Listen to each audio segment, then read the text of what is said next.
Dans cette deuxième vidéo concernant pfSense, eh bien, nous allons voir comment accéder au système en interface graphique, donc via un browser web.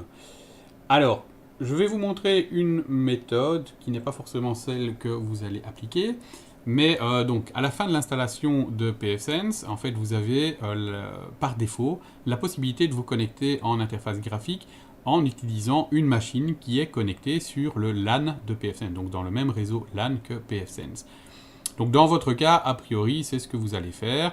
Maintenant, si votre machine est trop limitée que pour faire tourner deux équipements en même temps, enfin deux machines virtuelles en même temps, je vais vous montrer une petite astuce ici qui va nous permettre en fait temporairement d'accéder à pfSense, donc en interface graphique, mais en passant par l'interface WAN, donc par l'adresse IP qui est configurée sur le même réseau que vous, chez vous, à la maison, ou éventuellement sur le même réseau que l'école. Alors pour ce faire, je vais repasser sur ma machine. Alors quand vous avez le menu devant vous, vous allez passer en mode shell, donc en mode ligne de commande. Et je vous propose de taper la commande pfctl, donc pfSense control -d, donc vous allez désactiver la fonctionnalité firewall du firewall. Vous allez me dire c'est un peu bizarre, mais ça va nous permettre en fait temporairement d'accepter toutes les sessions vers le firewall. Voilà, je laisse la commande pour l'instant.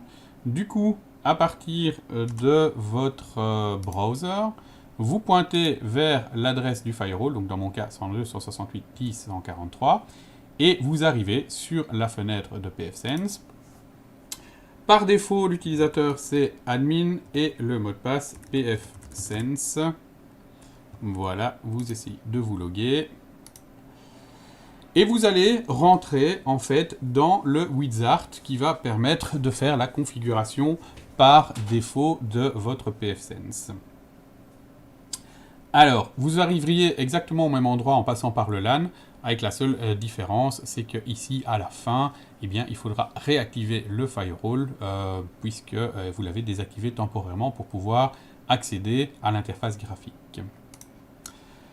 Alors, si je suis, d'abord, il vous propose de souscrire au support. Alors, dans notre cas, nous n'allons pas faire cela. Si vous le faites en production, ça vaut la peine d'y penser. Le nom que vous voulez, vous pouvez laisser pfSense, vous pouvez l'appeler firewall, peu importe. Le domaine, je vous avais demandé de réfléchir à un nom de domaine. Eh bien, c'est ici que vous allez le taper. Donc, dans mon cas, je vais prendre mycompany.be. Voilà. Le serveur DNS que vous voulez utiliser, alors si votre serveur, si votre firewall a été configuré par DHCP, laissez ça comme ça, puisque ici, si vous mettez une autre information, eh bien, il va écraser l'information qu'il a reçue via DHCP. Alors, vous pouvez le faire, hein, donc si vous préférez utiliser un certain serveur DNS plutôt que celui que vous avez reçu au moment du DHCP, vous pourrez le faire. Vous pouvez aussi le faire plus tard également. Donc ici, on va laisser ça comme ça dans un premier temps. Vous pouvez configurer la mise à jour automatique de l'heure, très important pour les logs, d'avoir l'heure correcte sur les différentes machines qui composent votre réseau. Alors ce qui est important aussi, c'est de dire où est-ce qu'on se trouve. Donc nous, on est sur Bruxelles. Voilà, et vous laissez ce que propose pfSense. Vous pouvez changer si vous connaissez. Alors moi j'en connais. Je vais prendre le serveur NTP de Belnet par exemple pour être à l'heure. Ensuite pour le WAN, là normalement aucun changement à faire. Pour l'instant votre WAN est configuré en DHCP. Je vous rappelle que là, moi pour l'instant je suis connecté via l'interface WAN. Donc évidemment on préfère ne rien toucher puisqu'on risque de scier la branche sur laquelle on est assise. Donc je vais simplement laisser ça comme ça. Ce qu'on va tout de même faire pour après, c'est désactiver les deux dernières options. Pourquoi normalement, votre interface WAN, en temps normal, ce serait une adresse IP publique. Dans ce cas-ci, pour l'instant, vous travaillez avec des adresses IP privées. Or, justement, un firewall, il n'aime pas trop recevoir des paquets qui viennent d'Internet avec des adresses IP privées. Donc, par défaut, ce qui vient de l'extérieur avec une adresse IP privée est bloqué. Évidemment, dans notre cas, si on laisse ça, eh bien, on va avoir un souci. On ne saura simplement pas se connecter sur le firewall et il n'y aura rien qui pourra rentrer non plus, puisque ces règles ici arrivent tout au-dessus et vont bloquer tout paquet qui rentre avec une adresse IP privée sur le firewall via l'interface WAN. Pour le LAN, on a configuré ça déjà au moment de l'installation, mais si vous désirez changer, vous pouvez toujours le faire. Donc ici, on a configuré 10.0.0.1 avec un masque /24. Celui-là, je le laisse. Le mot de passe, je vous conseille de changer, en tout cas en production, ne gardez pas le mot de passe par défaut pfSense. Alors ici, c'est un choix, je vais le laisser puisque c'est du labo et que personne ne sait accéder à cette machine depuis l'extérieur de toute façon. Une fois que c'est fait, vous cliquez sur Reload et c'est parti, vous allez simplement relancer le firewall et une fois que le firewall sera relancé, vous pourrez vous reconnecter dessus. Voilà, ça a été plus vite. Première chose qu'il vous propose, faire les mises à jour. C'est évidemment recommandé d'avoir toujours la toute dernière version, puisque s'il y a une faille de sécurité, eh bien au moins elle aura été mise à jour et ne vous risquez pas de ne pas pouvoir, d'avoir ce problème de cette faille de sécurité si votre firewall est à jour. Alors à mon avis, ça va prendre un petit peu de temps. Voilà, donc la dernière release, oui, on va rester ça. Alors, c'est encore en train de chercher, donc il va nous dire effectivement si on est à jour ou pas. Donc, on va attendre un petit peu.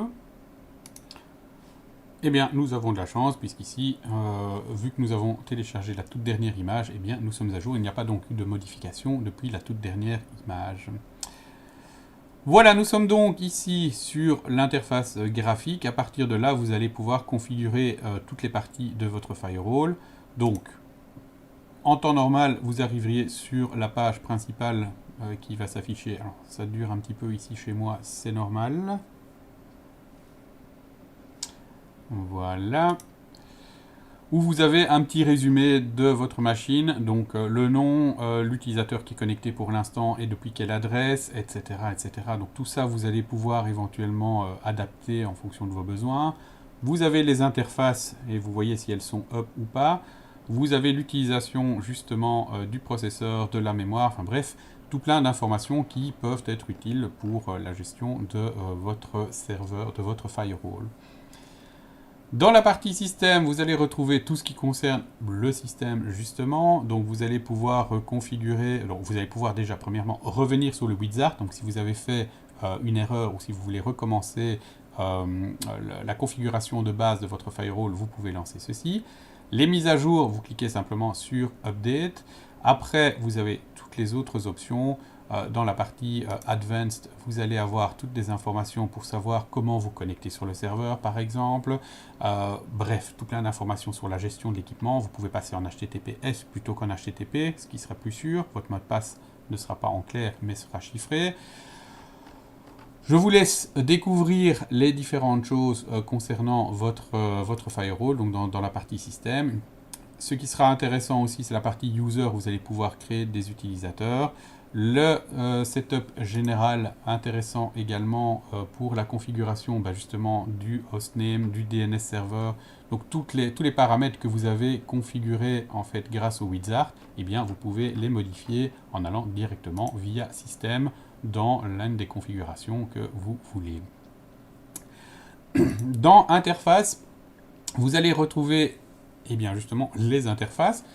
Si elles ne sont pas encore assignées, vous allez pouvoir retrouver ici les interfaces qui ne sont pas encore assignées. Mais nous, ici, dans notre cas, nous n'avions que deux interfaces, EM0, EM1, et elles ont été assignées au WAN et au LAN.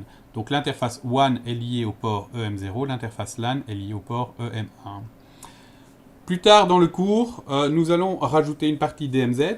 Donc au début, nous allons rajouter une nouvelle interface qui s'appellera EM2. Et donc vous verrez ici que dans la liste, vous aurez EM2 qui ne sera pas encore assigné à une interface. Et donc vous allez pouvoir assigner une nouvelle interface qui s'appellera au début OPT1 et que vous allez pouvoir renommer en DMZ, que vous attribuerez au port EM2. Vous pouvez directement aller voir la configuration de l'interface WAN. Donc vous voyez ici, l'interface WAN est configurée en DHCP V4 et V6. et voilà les différentes configurations que vous pouvez mettre à jour.